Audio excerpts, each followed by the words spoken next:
Sopir truk-truk lanjut demo masalah overload dan overdimensi Mas Rian. Kalian gua kasih tahu ya. Ini gue pengen ngomong nih soal odol. Boy, kalau memang odol itu nggak bisa dipaksakan, yang paling dirugikan itu bukan supir truk, boy.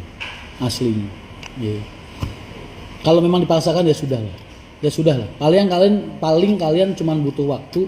Ini boleh kalian record. Paling kalian cuman butuh waktu buat penyesuaian tarif dengan konsumen. Karena ongkosannya kan sama. Muatannya yang beda. Muatannya kalian lebih ringan. Otomatis apa? Ban lebih awet, BBM lebih awet, unsur keselamatan kalian juga lebih terjaga. Benernya ya. Jadi aslinya cuman memang rumitnya itu nanti penyetaraan tarif. Paling kalian rumit masalah itu aja. Ada masa transisi nanti. Justru yang paling merasakan dampaknya itu aslinya bukan supir truknya, bukan pengusaha truknya. Mereka mah diuntungin aslinya. Karena kan ongkosannya sama, bebannya lebih berkurang. Yang paling dirugikan adalah satu, masyarakat yang terkena imbas naiknya harga pokok. Ya, jelas satu. Terus kedua, tengkulak yang punya barang yang mau kirim. Kalau petani aman, boy. Kan udah diborong sama tengkulak. Nah, tengkulak ini nanti yang pusing. Nah, makanya demo itu kemarin gue dukung kalian ya, karena menurut gue ya kalian wajar berteriak itu, bersuara tuh wajar. Tapi kalian gue kasih tahu aslinya itu kayak gitu keadaan. Ya. Jadi nanti kalian akan mengalami masa sulit, masa transisi penyetaraan tarif itu aja paling berapa masa lah. Tapi kan nantinya akan ada paguyuban yang mengatur supaya harga itu penyeragaman gimana caranya supaya seragam semua sama. Yang akan dirugikan adalah masyarakat karena harga barang pokok akan naik. Terus yang kedua tengkulak karena biaya pengiriman juga akan membengkak gitu. Ya kan? Nah, nanti kan biar pemerintah bertanggung jawab untuk menekan harga dong. Simpel kan? Ujung-ujungnya nanti petani lebih ditekan lagi para tengkulak, Mas. Ngapunten. Oh, nggak bisa. Petani punya harga standar dia. Ibaratnya kayaknya nih, dia nanam cabai, dia punya modal, punya margin keuntungan. Mereka akan tetap jualannya sama. Nggak mungkin lah orang modalnya 10.000 mau dibeli harga 8.000 apa 5.000. Nggak bakal ada yang mau lah. Sekarang itu yang jadi demo karena ongkosannya ikut turun ya, makanya gue tadi bilang akan ada kesulitan di masa transisi harga, harus ada penyetaraan tarif semua truk supaya biayanya nggak juga ikut berkurang karena kalian kan punya margin, solar berapa, terus biaya krunya berapa, tolnya berapa, keuntungannya berapa, kan kalian punya margin, itu nggak boleh berubah, yang boleh berubah hanya muatan kalian.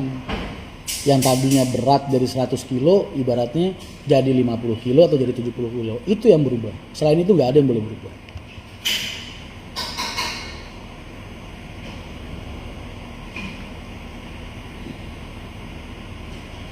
Yang jadi masalah saat ini ongkosannya rendah, Mas. Ya jangan mau rendah lah. Kan kalian punya itu tadi, kan kalian punya modal kalian ibaratnya 10.000 buat biaya operasional sama buat biaya ini, ya jangan mau dibayar 8.000 lah.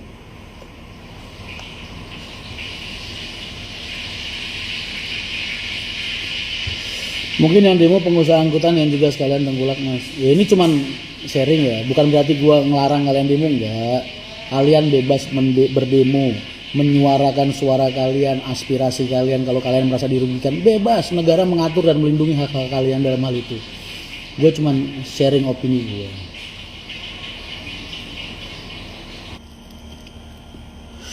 Untuk karakter penumpang sekarang udah mulai ngerti, Mas, kalau udah kayak Haryanto itu udah nggak jualan barang, Mas, karena udah jualan nama. Jadi kalau nanyanya ke market udah kayak Haryanto begini, udah nggak mikir barang mereka mikir nama dan pelayanan.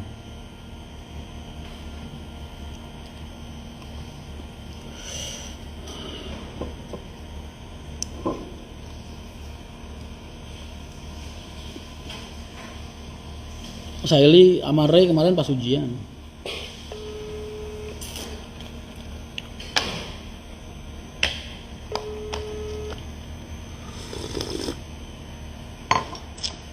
Kebakaran bus di Tol Malang diduga charger powerbank, Mas.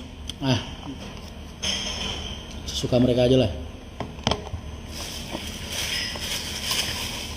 Lu nggak pernah diceritain Enyon? Kan dulu gue sering kalau Enyon live tanyain, dulu gimana sejarahnya bis Tonggos, Dono, ya.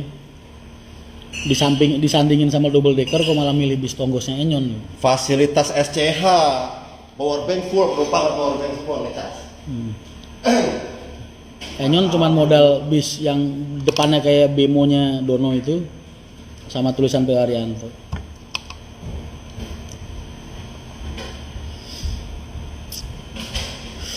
Saya mayoritas berbodi AP karena AP masih memegang purna jual terbaik mas di market di Indonesia tuh AP masih menjual purna jual terbaik masih. Aku nggak bilang kualitas ya, kita nggak berbicara kualitas, kita berbicara tentang purna jual, nilai jual kembali, penyusutan asetnya.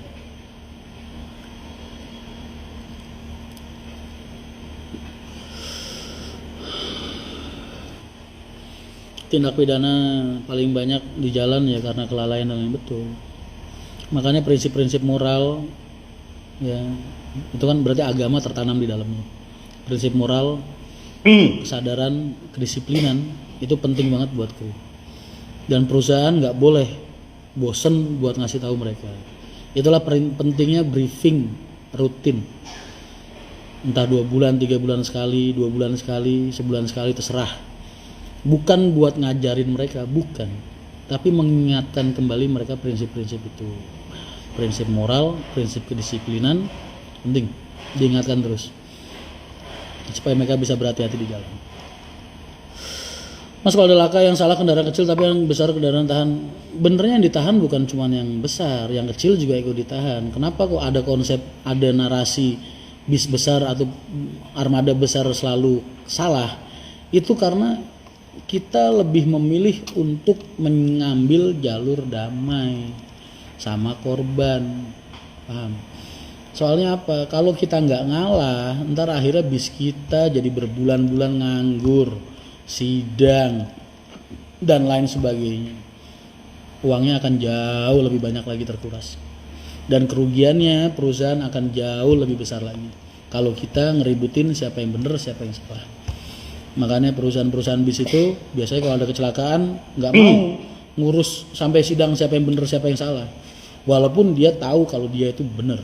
Karena ketika dia keras nih, gue bener, gue nggak mau ngambil jalur damai, urus sampai selesai, buset, lu bakal nganggur 6 bulan sampai 8 bulan boy buat proses sidang, bis lu jadi BB namanya. Bayangin aja 8 bulan bis lu nggak kerja, 6 bulan bis lu nggak kerja, setorannya tiap hari udah berapa? Makanya biasanya yang diambil, yang ditempuh adalah jalur damai. Udah apalah, cengli aja sama korbannya, bukan sama polisinya. Polisi mah kan sebagai apa ya, mediasi doang, mediator. Prediksi Mas Ram tentang arus mudik dan arus balik lebaran rame. Karena rame terus, namanya mudik sama mudik itu arus mudik arus balik pasti rame mas. Entah pemerintah mau seketat apapun bikin peraturan, tetap konsumennya rame. Karena nggak akan bisa nahan rasa rindu tuh, nggak akan bisa, terlalu berat buat mereka mas. Udah boy, azan, udahan ya. Makasih banyak yang udah nemenin live siang gue. Kalian selamat beraktivitas, mudah-mudahan aktivitas kalian diberikan kelancaran oleh Allah Subhanahu wa taala. Kalian dan keluarga kalian diberikan kesehatan, keselamatan dan perlindungan selalu oleh Allah. Tetap semangat untuk berbuat baik dan mendebarkan kebaikan. Assalamualaikum warahmatullahi wabarakatuh.